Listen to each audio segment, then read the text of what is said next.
Hey, I'm Nick DiMatteo, and welcome to Music is Not a Genre, the interview edition. Don't know why I say it like that. Thank you for tuning in, whether you are watching or listening. As always, you can see everything I do at patreon.com/music is not a genre. Please donate there. Everything you donate helps support this podcast and music and other things. Or you can go to the audio version at anchor.fm/music is not a genre, where you can also donate. That one is free, though, if you would prefer it that way. And it'll tell you where this podcast is streaming, such as on Spotify, Apple, Google, and elsewhere. And as always, my public hub is on youtube.com/Nick DiMatteo, where you get this podcast and live music and recorded music and a whole bunch of other things. With me today, in this very special episode, I believe this is the 20th edition of this interview, a special interview portion of Music is Not a Genre. And with me today is Steve Erickson. He is a music producer, music and film critic. Recent releases, singles are Ominous Drone 7 in the Form of a Mortal Girl. And he also just told me he has a new album in the works that will be titled Very Special Episode. Steve, how are you today? I'm doing pretty good in this gray cycle that New York is in. Yeah. It's been a little rough weather-wise. It's been winter weather-wise, I guess is the best way to say it. Yeah. We're at least getting seasonally appropriate weather. Yeah, December was actually kind of remarkably warm. But we're getting stuck in it now. Yeah, it's here, and considering everything the world is going through, it's oddly comforting that winter is actually winter at this point. So why don't you? I love asking this question, all my guests. Why don't, to the best of your recollection, tell everyone how we know each other? Well, I've worked with you 3 times as an actor. The first time was, I think, almost exactly 20 years ago, when I did this sort of staging of a script for a short that I wrote, and I never actually made it into a film. Then a couple of years later, I made a short film with you, and then in around the beginning of 2020. I had you do the voiceover for a short that never got, it got stuck in editing, and then I fell out of touch with the editor. And at this point, I think it's, the short is about internet culture and sort of the YouTube algorithm and my experiences with it. And I think it would sound, I wrote the script in 2019, and I think it would, if the film were finished and released now with the exact same text, I think it would seem kind of weird. That's what I remember too. I was going to say it's been about 20 years, and I didn't know the exact timeline, but I recall doing that staging in I think it was Anthology Film Archives, right? Yeah, that was fun. And then we did the short. And I think the short was called PIL, right? Yeah, unfortunately, the short was recorded in a basement that had terrible audio, and I haven't really circulated the film much or tried to get it circulated, because basically nobody can understand the dialogue unless they read the script beforehand. Yeah. I mean, we had a sound man for it, but this audio is just horrible. That's one of the hardest things to get over for me. I think, everyone says if you have good lighting and good sound, you'll probably have a pretty good film. I mean, unless if the content's there, but if those two things aren't working, it doesn't matter how good the film is.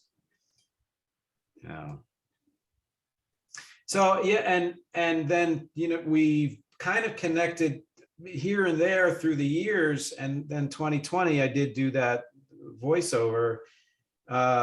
It's interesting that I remember it being about the internet and that culture. And you had said even before that you thought at this point it might be a little dated, or there might be other, because it was written in 2019 and started in 2020.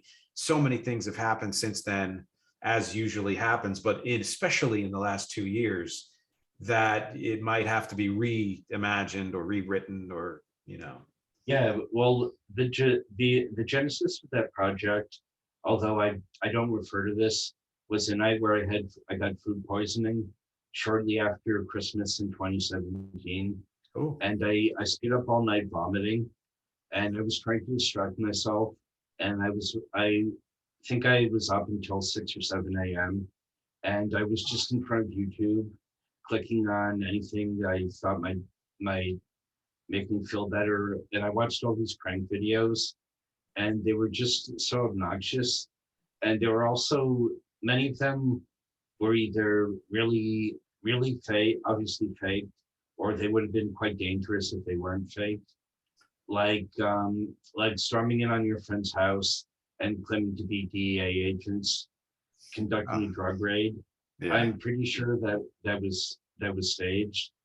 But if it wasn't, then like one of your friends happens to own a gun, uh, you or there's some that are even worse, like explicitly racist stuff, like uh, pre- pretending to be a cop in the hood. That's their wording, not mine. Um, but anyway, around the same time, I was getting a lot of really weird, kind of troubling recommendations from the algorithm. Like I would watch a video about how to direct action scenes, and one of the things on the sidebar would be so about kits to make real guns. There was a video I watched where someone ordered one of those kits. He ordered it from someplace in Asia, and showed like this hunk of metal. You need a lot of equipment for this, but he was able to make a working gun. And I didn't really search this stuff out, but then I got the idea to search it out and could make a film about the darkest stuff that I could find. And it quickly started to get really masochistic, and I stopped because I felt like it wasn't very good for my mental health. But I also the voiceover you read is kind of about that period, also trying to find some kind of larger like commentary about conspiracy theory videos. About a decade ago, I found all these like Beyonce as part of the Illuminati videos. I found them really entertaining, but they gradually started to get more and more political. It would be like Beyonce and Hillary Clinton are part of the Illuminati, and I mean you can see this leading up to Pizzagate and then QAnon in retrospect. Um, so the script talks about that, but if I did it now, I think for one thing, YouTube is a lot more sanitized now. Yeah. They do seem aware that they have an issue with promoting conspiracy theories. And I think the algorithm is just one of the other videos I saw that really disturbed me was this guy going on Omegle, the video chat site, and pretending to play Russian roulette. So sometimes his children were watching. And Wow. to his credit, the guy eventually realized what he was doing was really screwed up and made an apology and video and stopped making those videos. But I think now, like people are become YouTubers to make money, and you're just not going to make money making videos where you aim a gun in your head, because even if YouTube keeps it up, they're not going to let you monetize that. That makes sense. Yeah, and also just the fact that the voiceover never acknowledges COVID or QAnon, I think would make it seem really dated. Like people would wonder, but the voiceover went over all this imagery that I took from YouTube videos, everything from there was an Australian TV show about sailing, I think, that I took about 30 seconds from that. There's one video I took that I watched during the night of vomiting. It was these Swedish kids dressing up in army uniforms and carrying fake rifles on the subway in Stockholm. It took about 30 seconds of that look, you wouldn't really guess the context. It looks like RoboCop or The Terminator or some kind of like 80s sci-fi movie. And then there's all kinds of stuff to I violated copyright enough that I couldn't put it up on YouTube. If the film was finished, it would have to just go on Vimeo. Right. And there are also poetry and song lyric quotes from like Langston Hughes, I think The Cure, The Adverts. The name I use as a musician could, I use the tag "call it a magician." That comes from the Adverts song "The Great British Mistake." Oh, I wonder where that came from. That's cool.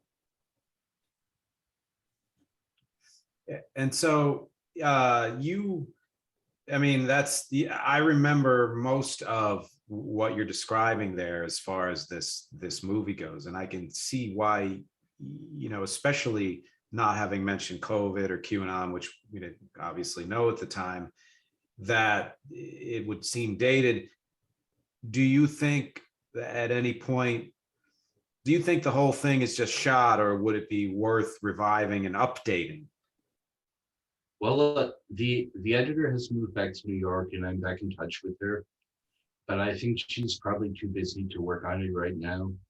I would want to completely. I think I would keep the images, but start. There was no direct connection between any of the images and the text. I was pretty careful about that. I didn't want them to just be illustrations. And if I did it again, I would have to start with a completely different text. And I just what I wrote was really about my own experiences, but I hope that it also works as some kind of larger cultural criticism. I don't think I really have anything to say about what the past 2 years have been like that hasn't been said ad nauseum. That's a great point. There's so much is out there already. Things have, you wouldn't have thought 2 years ago or more that things could actually accelerate even more. But in the last 2 years, things have accelerated so much that what else is there really to say about any of that? Yeah, back in March 2020, I wrote a script that I wanted to shoot. It was another monologue. It was from the perspective of a politician. And I felt like even by the time the Black Lives Matter protests became really big, just a couple of months later, even that seemed dated, even though it was only written a few months earlier. It really is. It's one of these, the just watershed periods in history, like 9/11 you might consider, or any of the world wars, I suppose. And you just really can't think of the world the same way now that you could have before. Yeah, people keep saying we're going to go back to normal eventually, but I feel like the world has permanently changed, and maybe unfortunately we're going to be more isolated as a permanent consequence of this. Wow, I didn't even think of that. Yeah, I was just talking with Catherine about it. She kind of makes the point that normal as we knew it was already pretty messed up. There were so many, issues in our culture and in the world at large. And now we're still in the middle of this crisis, despite what some people might be saying. And to add on top of that messed up normal, the host of new issues, including being more isolated, really makes me wonder. I mean, I don't think that there is any normal to return to. Whatever the new version of normal is, it's going to be something quite different. there was a hope that it would be better in some ways because of the protests and progress moving forward. I don't really have an answer as to whether or not that'll happen anytime soon. But do you have any thoughts on where you think we'll be in, say, 2024? I don't know. I mean, politically, it felt like there was a period of lasting maybe till the end of 2020, where some kind of serious change could have happened. And then it got there's been a massive backlash against the whole brouhaha about critical race theory. And the people who are angry about that don't even know what it is. They just mean like speaking and teaching honestly about racism. You know, they're violating the First Amendment on a massive level by banning teachers from teaching about it. If anything, that window of change was not. We weren't able to capitalize on it, and I don't know. It might take a generation to get out of. Like, I don't want to get too political, but like starting with Trump's election, or even during the primary, there was this huge debate between liberals and leftists about whether Bernie Sanders would win or would have won if he was the president. I mean, the Democratic candidate, and what like this debate within the Democratic Party because of Clinton losing, and Trump lost in 2020. I mean, he lost both the electoral and the popular vote, and there hasn't been this debate among Republicans. I know never Trump Republicans exist, but it seems like they all have jobs with MSNBC and don't really vote, or like Republicans didn't go, oh, our president lost, we should stop openly advocating bigotry. Instead, they've kind of doubled down on that. So I think, as I said, I think it might take a generation to get out of that. But I don't want to get too heavily into politics. But as far to get back to music, I wonder about what's going to happen with live music in the long run. If, depending how much we can get COVID under control, I think it's possible that there'll be a much smaller audience for live music in the long run. If COVID becomes something that's like the flu annually, except maybe killing 100,000 or 150,000 people a year, I think especially seeing the number of musicians who died of COVID or have come down with it, it seems like a really dangerous occupation in that respect. So, like, personally, I won't go see live music right now. I'm on the mailing list of some publicists who've invited me, and there have been a couple of shows. I'd go see it outdoors, like in Central Park, but I won't go to a club now. Yeah, I'm a little reluctant to do that too. And I want to say I don't mind that we got political, because I think that that's something that should be, open for discussion. But I appreciate you, bringing it back to music, and in particular live music. It really does kind of connect to what has been going on in the world. And there are some other questions I have for you, but to kind of answer that, or to kind of put it back to you on that, I think as a musician, what I've found is that it actually feels a lot safer on stage than it does in the audience. When we're on a break in between sets and we have an opportunity to maybe go out into the audience, if we're playing some private event, it's more crowded. The people there generally don't have masks. You really don't know if they're vaccinated or not. And we're right in the mix. So we try to, isolate ourselves in a green room, or for most of it, if possible. But when we're on stage, that distance is somewhat of a safety. And yet at the same time, which means to me, I'd honestly rather be performing than watching a show. And that's kind of sad. I do think live arts in general still exists and are doing their best to try to, revive. I don't think it's anywhere near where it would need to be sustainable. But I do wonder. I think eventually it will get to a point where live music will feel like it did before and feel a whole lot less precarious. But I don't think that's going to happen for probably a couple of years. Yeah.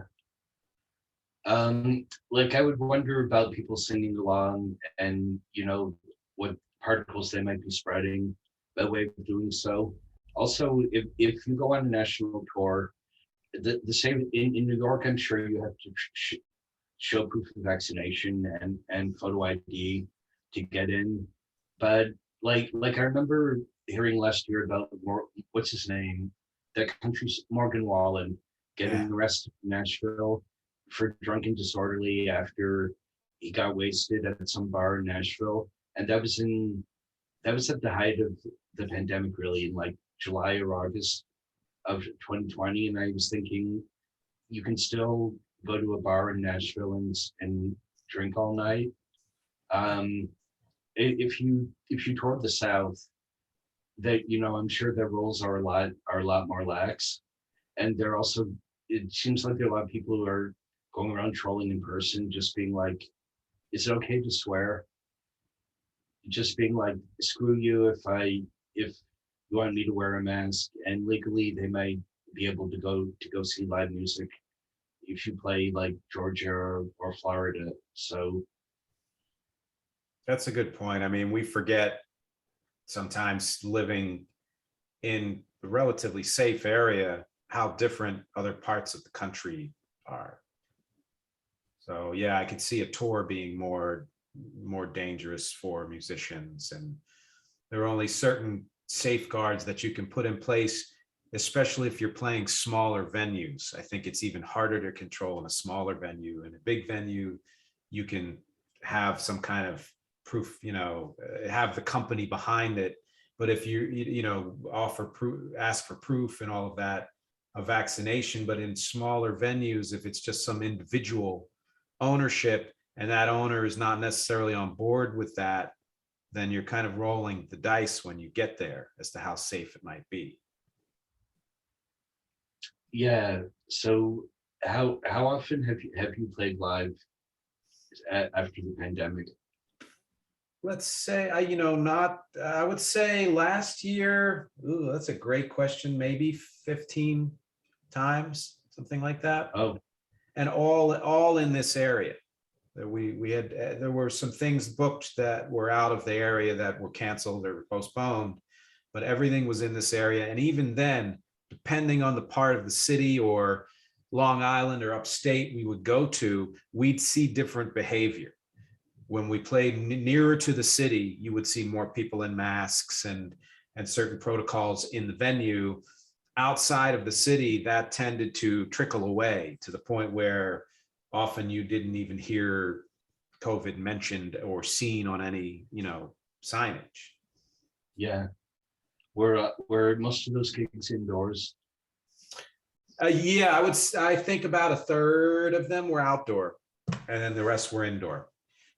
Yeah. And fortunately, the indoor, they were all very big spaces, so we didn't feel too crowded in or cramped. But it was still that kind of feeling of, okay, well, I just played a gig.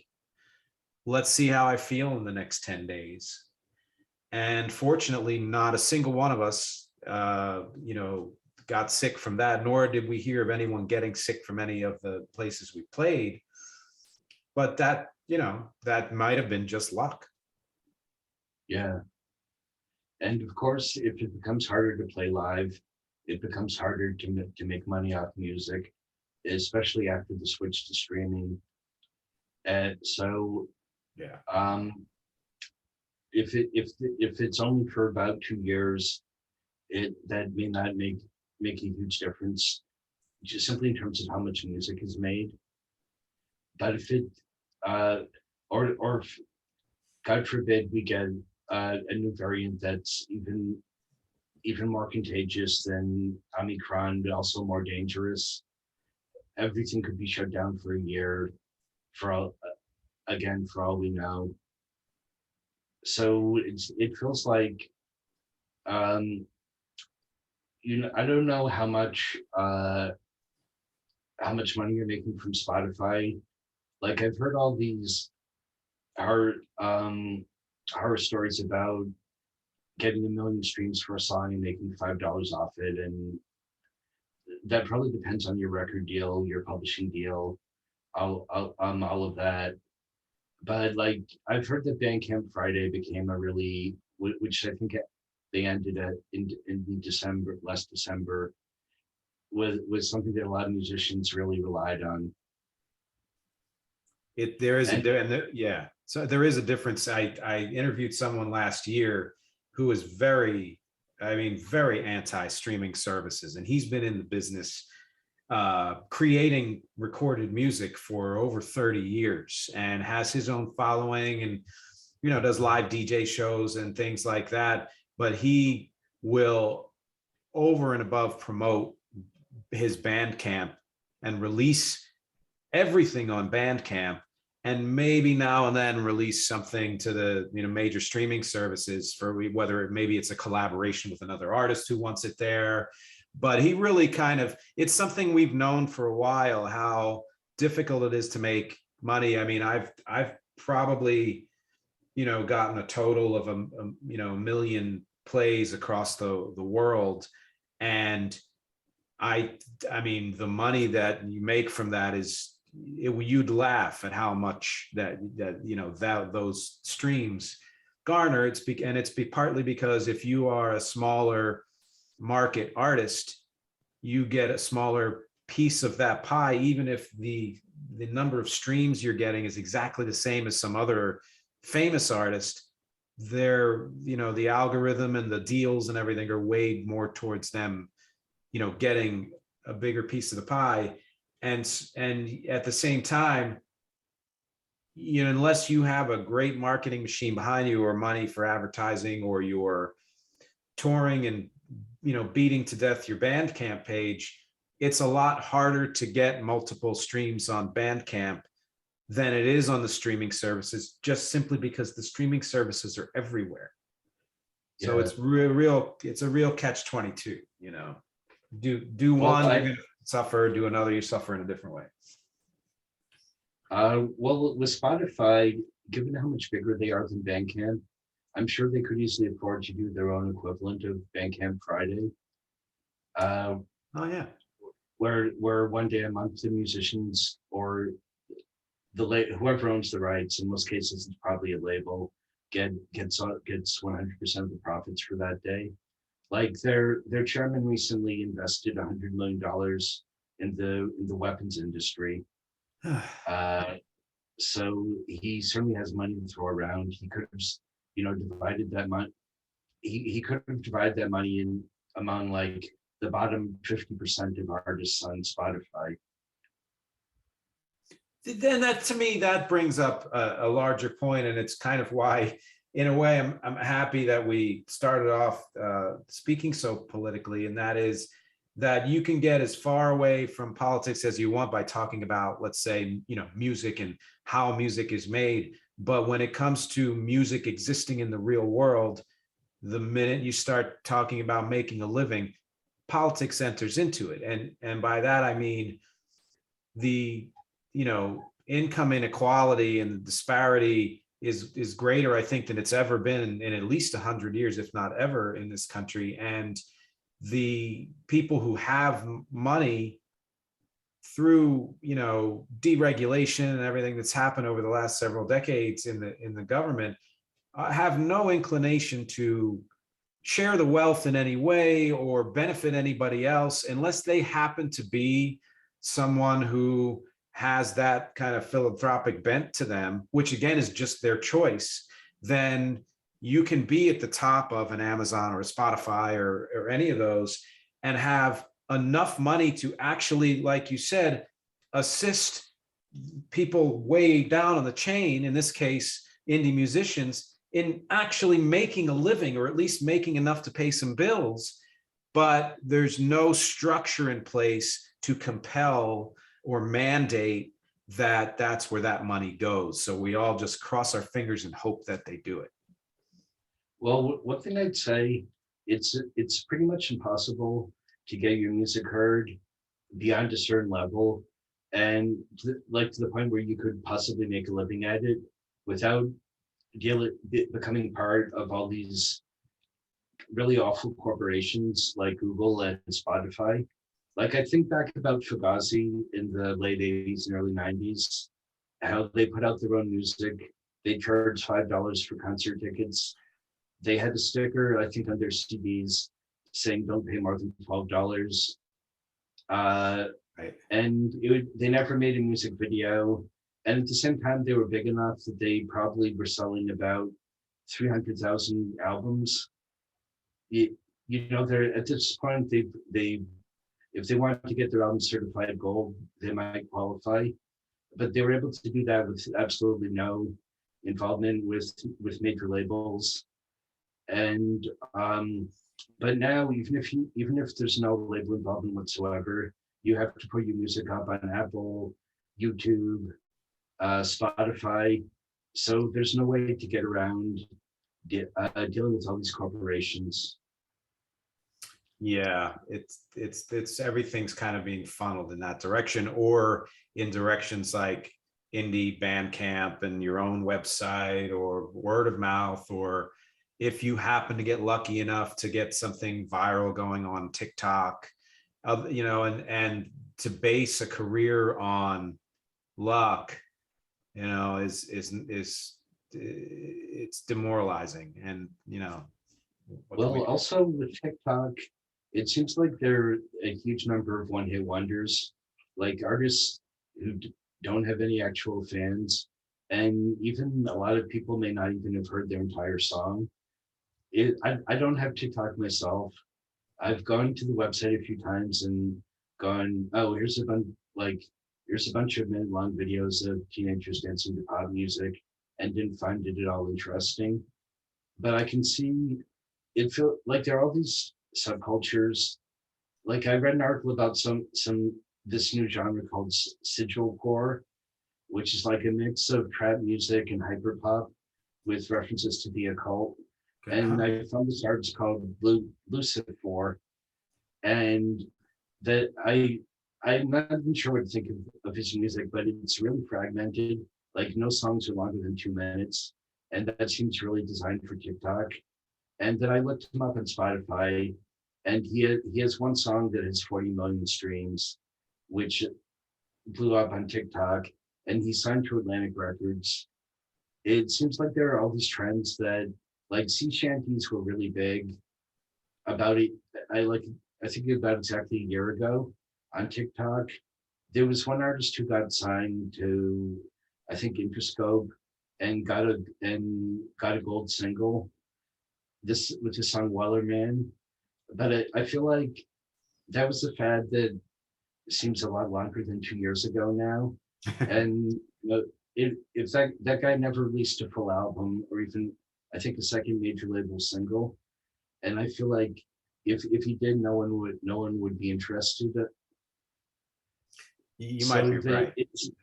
it's trying to blow up on TikTok seems like a way to maybe, like, at best you might get yourself a gold single, but it's not really building a career. No, and you have to care more about than anyone else does. And there are some smaller labels that believe in artist development and long-term careers, but so many, in this case with this hit single, random TikTok, that just want to make sure they make money right off the bat. And whether or not that artist has any kind of longevity, they don't care. They got the money they wanted. And so you take someone else, like, who knew when Old Town Road came out that wasn't just going to be a one-hit wonder, that Lil Nas X would come back with music that it was obvious there's a passion and substance there, and an intent to have an actual career.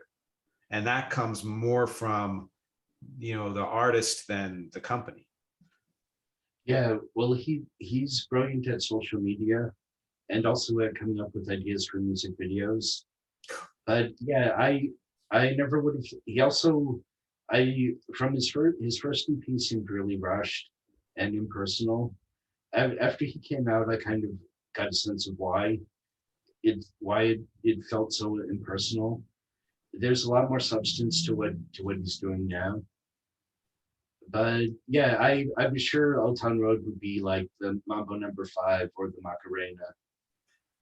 I think it's a better song than those, but you know what I mean. Yes, I do. Yeah, I have thought of it in those terms. That those are two great examples, and you're right. I do think it's a better song.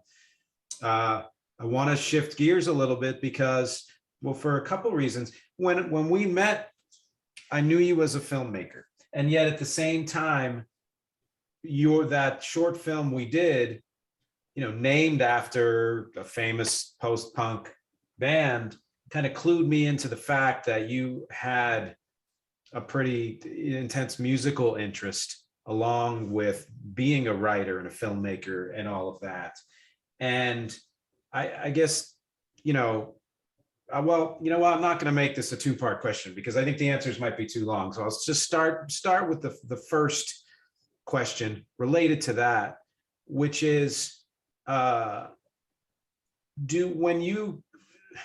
do I put this? When you create, I remember I've directed a film once, and when I was editing, I realized that the flow of the dialogue and the scenes and the way that the film was put together it felt very musical to me, that there is a rhythm and a flow to it. And if one scene was too long, it's like having two extra measures in a section of a song.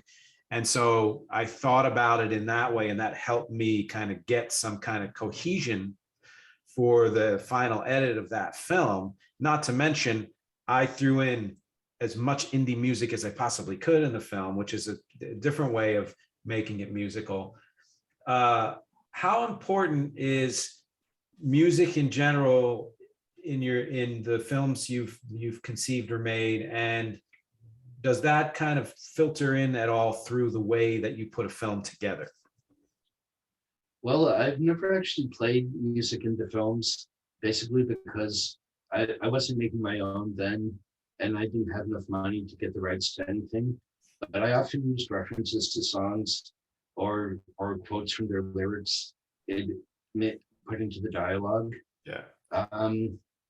I've only edited my very first film, and I was pretty awful at it. Since then I've hired outside editors. Mm. But that film that we worked on in 2020, there were going to be intertitles of poetry and song lyric quotes.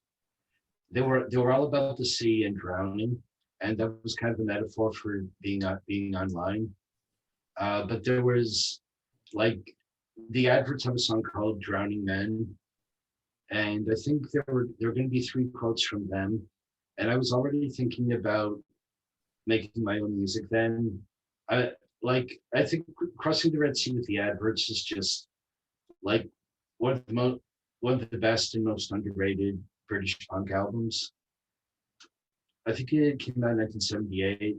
Okay. They're just a band. They were big at the time. I watched a documentary about their singer a few months ago.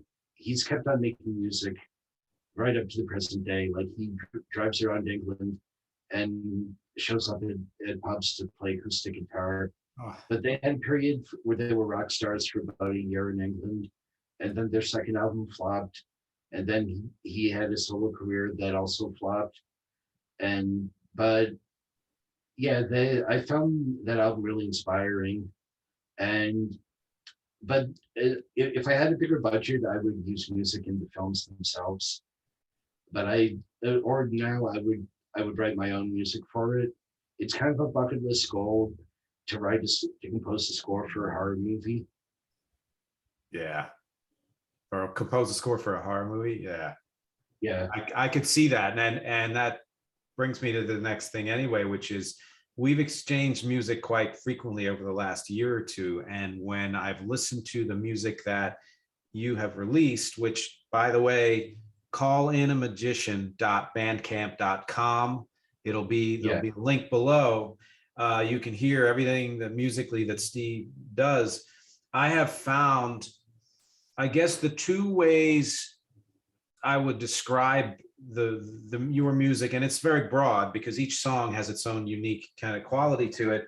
But there's something unexpected about the way you combine sounds, and yet pretty much everything that you release is somehow cinematic. I can hear it, accompanying visuals.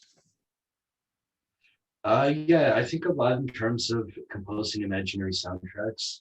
Certainly not for every song, but for instance, there's one song I've written where the idea was, I was write the trailer music for a remake of Lawrence of Arabia, and I've written a lot of what I think of as imaginary horror movie soundtracks. I'm really influenced by a lot of the particularly Italian 70s horror movies. Like, I don't know if you've seen Suspiria, but Goblin score for that, I think, is my favorite rock music based movie score. Wow. It's really menacing, really kind of like, I don't know, Emerson, Lake and Palmer having a very bad trip, but much better than any music Emerson, Lake and Palmer actually made.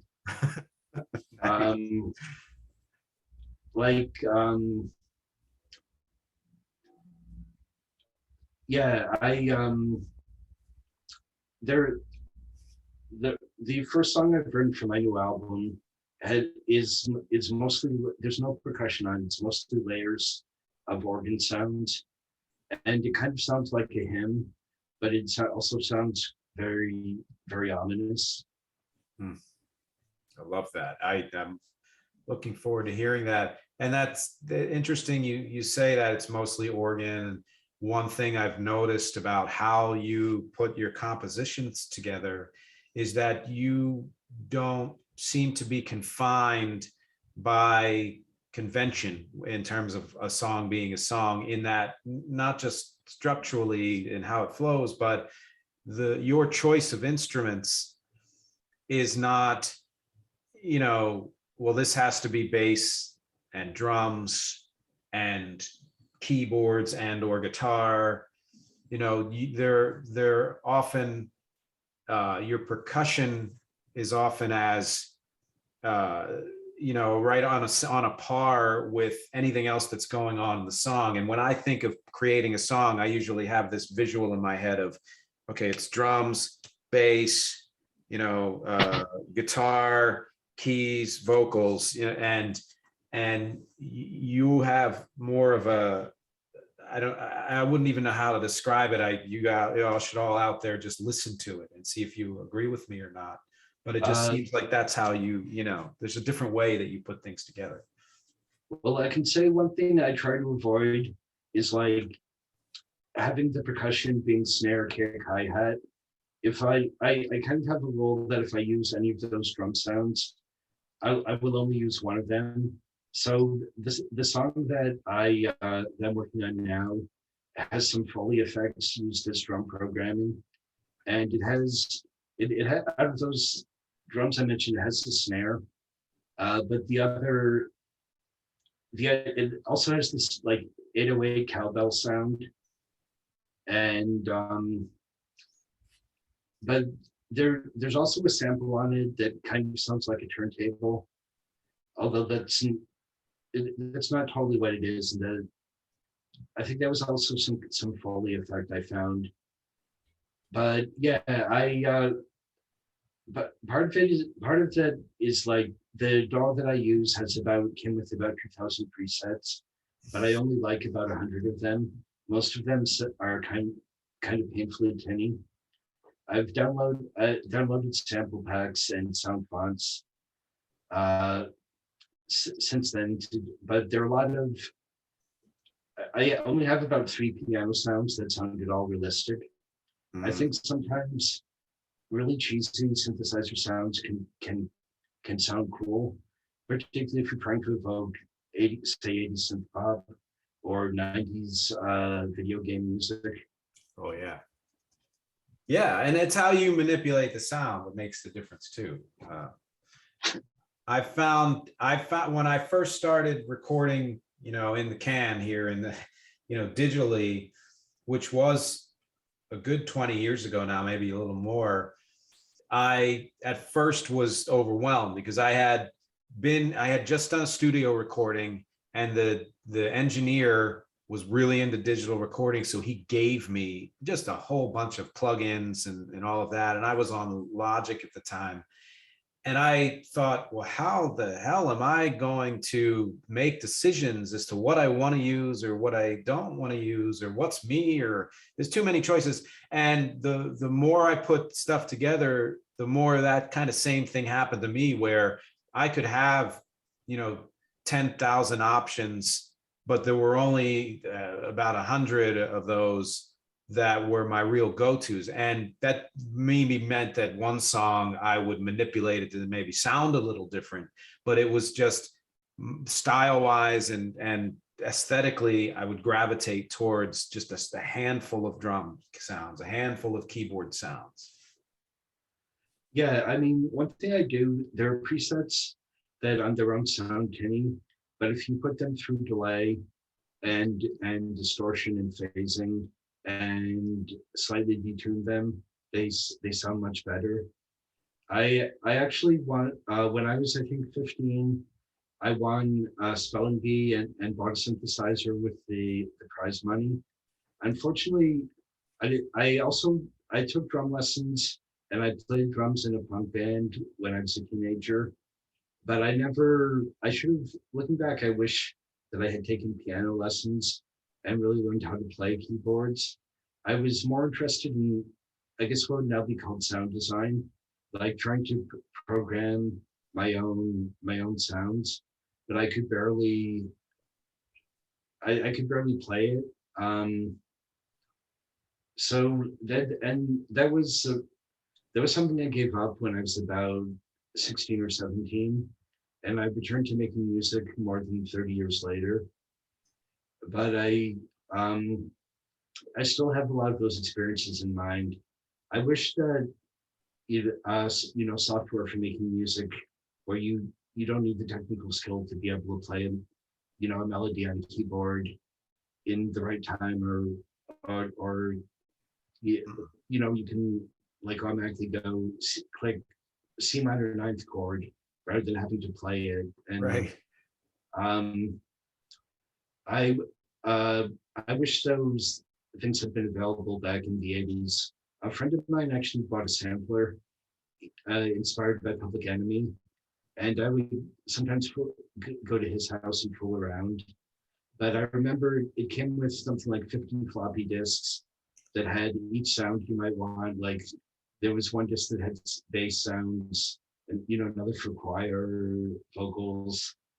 But that sampler cost him more than $1,000, and it probably had little memory. And like one thing I find interesting is that a lot of the history of music is the history of changing technology, even back to the wah-wah pedal, or when guitar distortion became available. It like there's a story, was it Link Ray or Dave Davies who damaged his amp with knitting needles deliberately to get distortion Yeah. because pedals weren't available back then. Yeah. I think it was Dave Davies. Yeah. Yeah. So even before electric instrumentation, like blues, playing acoustic guitar with a slide, that was kind of the a way of changing the capabilities of the instrument. That's a very early form of technology, but you can make a leap from there to using the turntable as an instrument, or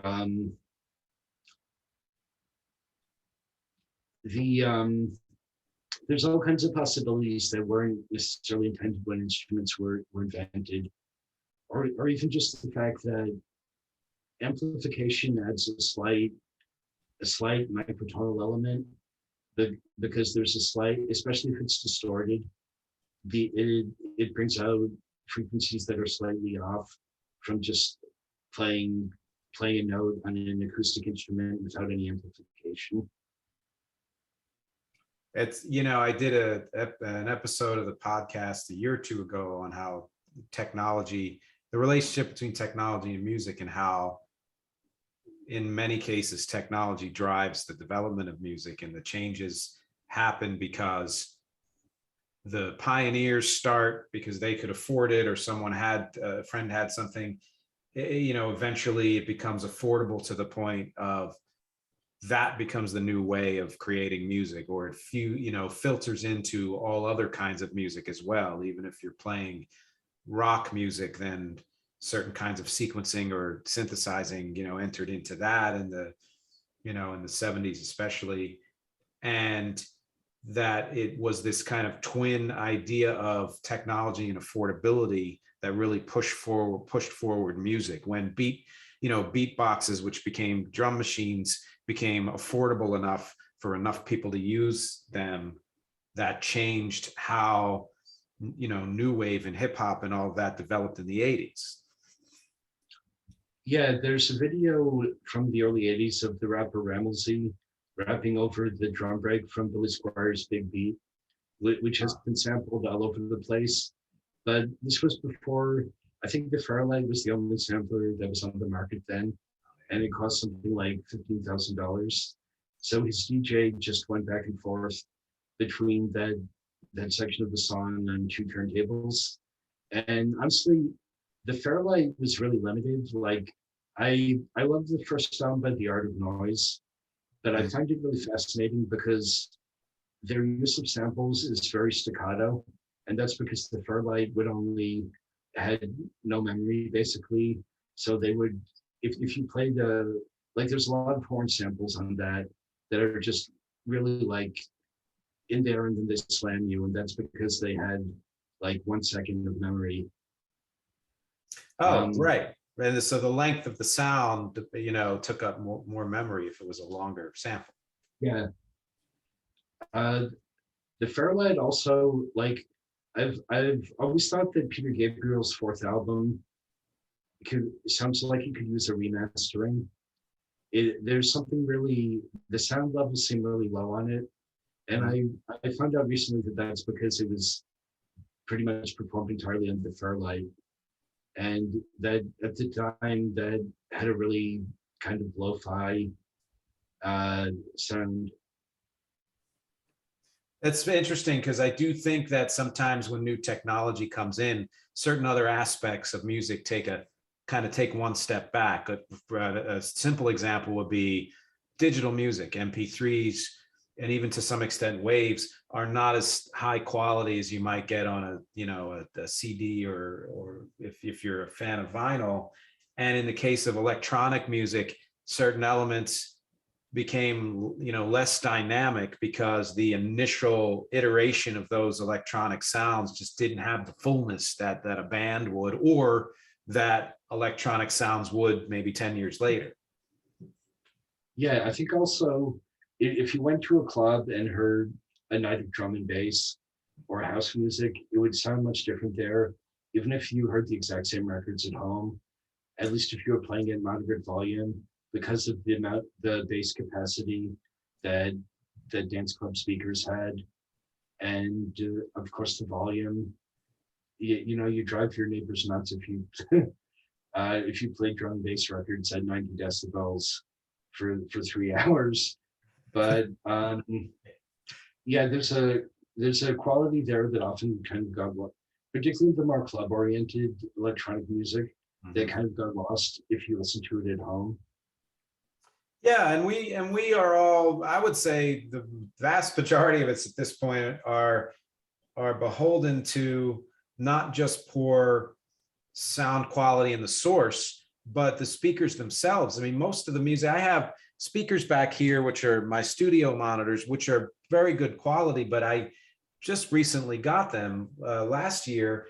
And up until then, there was this stretch of years where I would be listening either in headphones or on the computer or on something like uh, uh, like a Echo or one of those little portable speakers, and they don't come close to even the cheapest stereos that we put together, in the 80s or 90s, or that were, pre. I used to like to put together my stereos with separate components, but then they would sell them all as a package, and even those were better than most of the speakers that most people listen to music on are today. Yeah, a couple of months after I started producing music, I bought external speakers, which are pretty good. But there's something kind of tinny and compressed about the speakers that are built into my computer. And I feel to really hear what my music sounds like, or even what other people's music sounds like, I have to play it through the external speakers. Yeah, you do, and it makes enough of a difference that it's at least satisfying to you, even if others in the world don't catch it. I know as a creator, it'll bother me if I feel like, well, I should have monitored this. When I would do recordings in studios way back, we would have the big monitors, the crappy monitors, we'd have headphones, then we'd go burn a CD or a cassette and we'd take it out to the car and listen to it on the car stereo. And you just find all these different points of, the sonic quality, and find the one that kind of hit all of them fairly well. Yeah, I find this is kind of strange, but I find the first time I listen to music after uploading it to Bandcamp, no matter how many times I've listened to it in a DAW, it sounds different, just because you're not, in the DAW, you can see the level of every instrument, where every instrument comes in and out. And if you, when you're listening, like trying to concentrate, but you're just looking at it on Bandcamp, it really does sound different. Sometimes you realize the drums are drowning everything out, or you can't hear the piano. And even though I played it all the way through 20 times before uploading it, those things suddenly seem new to me. And I think that there's a different quality on Bandcamp than there is from Spotify, than there is from iTunes, than there is from YouTube, than your own copy of it, because all of those services have their own version of compression or normalization, which might enhance a part of the mix that you didn't intend. Yeah, one reason I stopped using SoundCloud was that the music sounded worse to me there consistently. Where it was obvious that it wasn't in my head, or that the song was badly mixed, but it sounded like they put it through something that made it sound muddier. Yeah, and I think I'm only satisfied hearing back the music that I create on, like, fully satisfied on my own system, with as high quality a wave as I've burned, or in the DAW itself. There's never going to be a point, I think, unless I'm spending hundreds of thousands of dollars at somebody who knows how to master something so that it sounds great on every service, that I will feel satisfied listening to it at really anywhere. Yeah, although at the same time, most people don't have external speakers, so when I put music out on Bandcamp, if people hear it, it may wind up sounding totally different, just because of they're probably playing through their phone or their monitor. And a friend of mine made a good point. He's a singer, songwriter, producer, been recording forever, and that is that everyone has a different set of ears too, and we may often listen to more well-known music with a bias, because in our heads we say, oh, it's supposed to be that way. So, we might overlook that even the mixes of certain great, music weren't the greatest. And when we're doing our own music, we're a little bit of a harsher critic. We don't, and we have to remind ourselves that, no, very few, if any, musicians have ever come up with a perfect recording of a perfect mix of a perfect song, and neither will we. And that if we can get close enough for something to create the impression that we want it to and have the dynamism that we want it to, then we've done our job. Well, there's also the fact that, say, if I listen to Exile on Main Street on really bad headphones, I've heard that album probably 600 times. Okay. So there's this earworm for the entire album built in, and that fills in the gaps to some extent. That's a good point. Yes, that we'll hear things that we expect to hear because of hearing it in a different way or different version or different speakers. And that's a lot harder to do when you're creating the music yourself. You can't fool yourself in that way. I have a question. So I have a question, a couple things. The keyboard that you won in the spelling bee, that was a Korg, right? Do you remember which Korg it was? No, it cost, I think, $700. It was a digital synthesizer. It came with about 75 presets. It had a built-in sequencer. Maybe I didn't understand how to use the sequencer, but it wasn't very useful because it would only record quarter notes. Interesting. Okay. If I looked up the lines of synthesizers that they were offering around that time, I could probably find it. I haven't gone back and done that. I do find some of this sort of synthesizer gear nerd channels on YouTube really entertaining. Like there's a German guy, I think his name is Heinbach, who has all this gear from all over Europe. Like this, he uses a tape machine from the Soviet Union as an echo device. Cool. And he has this drum machine from the Soviet Union that on some level is really primitive, but because of that, it sounds really distorted, like something the FX Twin would use on a song like "Come to Daddy." Oh God, that's great. Yeah, something that harder to find. I just love because you'll end up with a sound that not very many other people are using. You know. Yeah. When I started out with an Ensoniq ESQ1 around the same time you got your Korg, and that had a sequencer on it, which was fairly decent. But my second keyboard was a Korg 01W. And that onboard sequencer, I made so many songs with it. I don't ever want to have to do that again because it was very tedious. It had more capability, I think, than yours because that was a later model, like 89 or 90 or something like that. But there was that whole stretch in between before home recording was affordable, that it was all just, you know, the 4-track cassette recorder or professional studios, and the sequencing did end up happening on board on a keyboard. And I think a lot of people, you know, forget that that was a very important part of sequencing development, was that it happened inside the machine. Yeah. If now, I look back, oh, go ahead. Sorry. There probably has to be a way that you could play notes other than record notes other than quarter notes into the sequencer that I just didn't figure it out, or I misread the manual or something. Yeah, I'm sure even at that point, because Korg kind of knew what it was doing for that stuff by the mid-late 80s. But it's just the fact that it's so tedious to even get to that point. I mean, I was determined to get to, you know, to a point where I could manipulate it however I wanted. But I did kind of a demo with that in the early 90s and almost immediately abandoned ever doing it again. I'll show the fine folks and you here, the drum machine that I end up using instead of sequencers is this here, the Alesis HR16.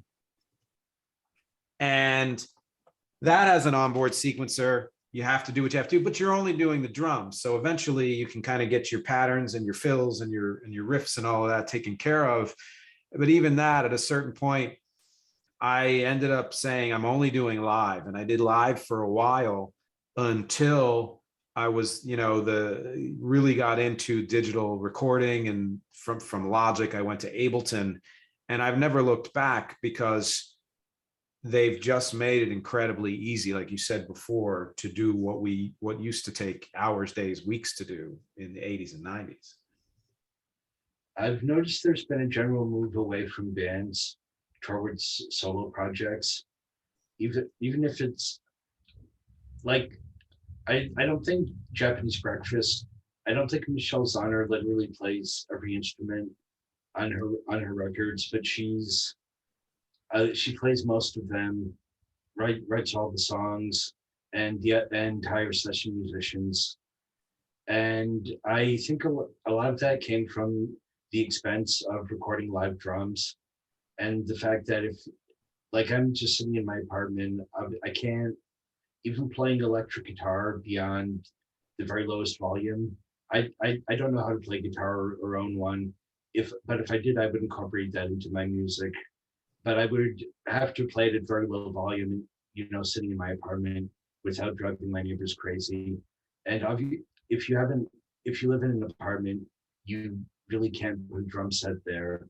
Mm-mm. So I I feel like the move towards recording on laptops, using samples and programmed drums, really had a lot to do with the expense of.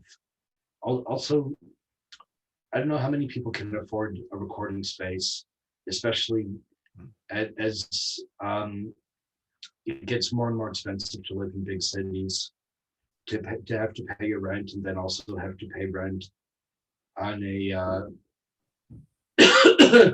on a recording space. On a rehearsal studio for a band.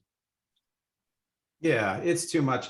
Whether you're talking about space considerations or sound, or yeah, I think overall what affects musicians the most is the expense of either renting studio space and an engineer, or even just hiring musicians you don't have or don't know. I remember years ago when a lot of the musicals, maybe not on Broadway, but even some of those were switching from pit musicians to pre-recorded music. The smaller shows mostly because they just couldn't afford to hire an orchestra of musicians or a band that it would take to do that. And on the one hand, it sucks. As a musician, you're very sad, but as a creator, you fully understand that now I can make an entire several albums of material of all different styles with different sounds and everything, and it costs virtually nothing, as opposed to it costing 30, 40, 50, 80, 100, $1 million that it might cost if you were using all real musicians in a real studio. Yeah, that's definitely true. That's something that's really freeing. But at the same time, it's also shaped the direction that music has gone in. That what kind of music has gone? That music has gone in. I think in part the move away from rock music came from the idea that it has to be like this 4-piece band with guitar, bass, and live drums. Yeah. Obviously people have fooled around with that format, but that's something that's really not feasible for a lot of people. But it is feasible to do like electronic pop produced in a DAW. That's true. And I do think that things are coming kind of back around in some small ways to the sound opening up more to rock sounds, but still really being, like you said, produced by 1 or 2 people at most, and not even a full band. Yeah, I was surprised. Like Olivia Rodrigo's "Is Good For You" is the first rock song to get to #1 since 2014. And like around 2017, 2018, I never would have thought a song like that would be as popular. Like there's obviously this nostalgia for emo and pop punk that a lot of people her age seem to have. Yes, and there's another artist, British artist, I think the stage name is pronounced Bia Badoobie or something like that, and she did a lot of electronic stuff, and then her last couple of releases, were almost grunge, pop grunge. So there is kind of a trend of that things heading in that direction, you know. But that does, in a way, it's shocking, but not all that surprising that it's been since 2014 that a live song has been #1, because that's pretty much the state of how things have been, you know. Yeah. Now, we don't have a whole lot of time left, but I want to ask a question that I usually ask at the beginning of an interview, and do not at all in any way feel rushed. But I think it's something that the audience, would like to know, maybe been waiting for if you followed along with all these other interviews. And that is, we've talked somewhat about what you do and your music. But I'd like to hear a little bit more about kind of how, where you got your start, how you developed as an artist, whether it's in film or music, and then even touch on a little bit what you're doing now outside of music, like the review work and writing that you're doing. Well, after I quit making music, I went to college and got a BA in English and MA in Cinema Studies.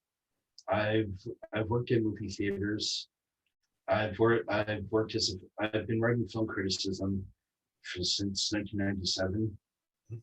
So I mean, that's a big interest. But I became unemployed with the pandemic, and I had a lot of time on my hands. So that really led into it. Like it took me several months of spending hours a day working on music to get to a point where I could write a 2-minute song. But in a lot of ways, there was something. The first year of the pandemic was very difficult for me, and it was a way of making music was a way of dealing with my anxiety. Without necessarily trying too often, the emotions I feel when I'm writing a song will come through in it. And there's a lot of music I made in 2020 that to me now sounds like an expression of anxiety.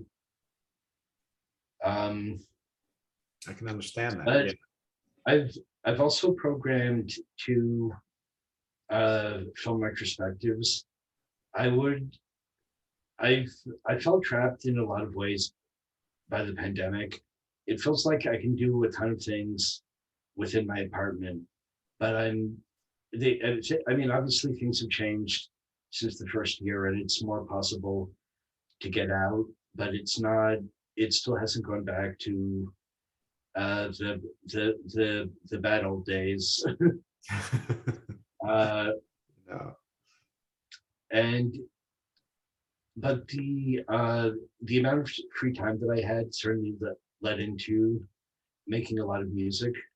But I've also found it. I had a number of other film ideas.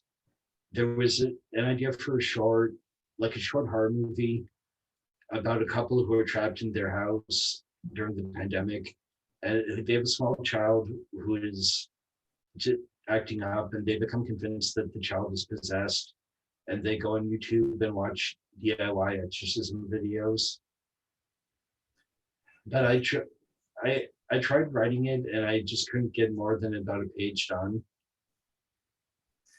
Do you feel like that writing, comes and goes, the impetus to write, and do you feel also like the music that you're creating is a good way to kind of bridge that creative gap during a time when other ideas aren't coming to you?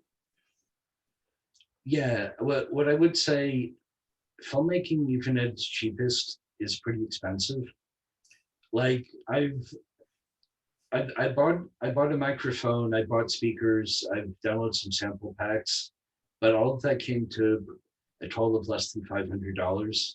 Mm-hmm. And making a movie for $500, even just a short, is incredibly low budget. There was a project that I was sort of into production on that I had to pull out of because I realized that the film would cost about $3,000 to make. Mm. And by filmmaking standards, that's a tiny amount, but I didn't have it. And I mean, you see people talking about like low budget films costing $1 million.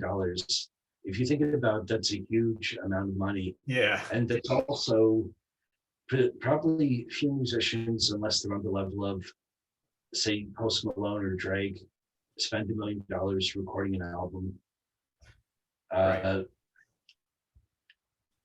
Even before you could record at home, a lot of major label albums were probably recorded for like $200,000 or $300,000, and that would, for a film, that's like pocket change.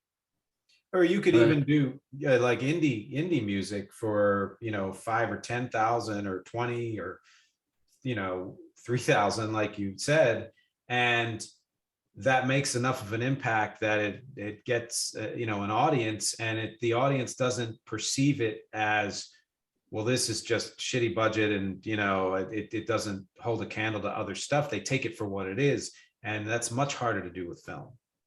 yeah.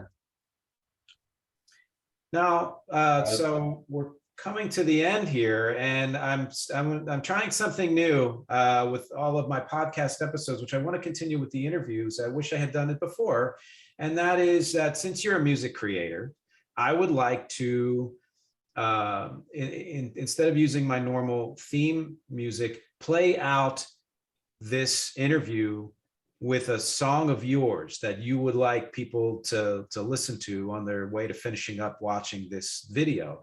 Which one would you like them to hear? Well, since it's the last one that I've released into the world, how about The Form of a Mortal Girl? Okay. So I'll need you to send me a copy of that so I can tack it on to the end of the video. But that's sure. great. Actually, you can download it for free off my Bandcamp page. Oh, great. That makes it even easier. Yeah. And please, everyone, go to the Bandcamp page, callinamagician.bandcamp.com. We didn't mention this, but I think it's important for people to know that a lot of the film and other, music writing that you do is published in the Gay City News. So please patronize that and check that out. Is there anything else? Yeah, go ahead.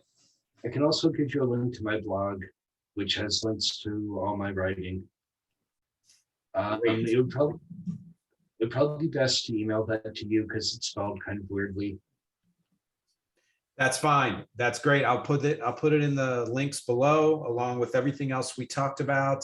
And Steve, thank you so much for spending this time with me. As it's always been, it's very easy to talk to you. We always get on to interesting subjects, and I'm sure everyone out there agrees. Appreciate the time that you spent today. Okay, thanks. This was a really good experience. Thank you to everyone for listening and watching and patronizing, as always, wherever you may be hearing or seeing this. And this, I believe, is season 4, episode number 22 on the audio platforms there. And thanks again for all of your time. And I will see you next week.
children to know nothing, wants its queer children to conform, or, and this is not a figure of speech, die, and wants not to know that it is getting what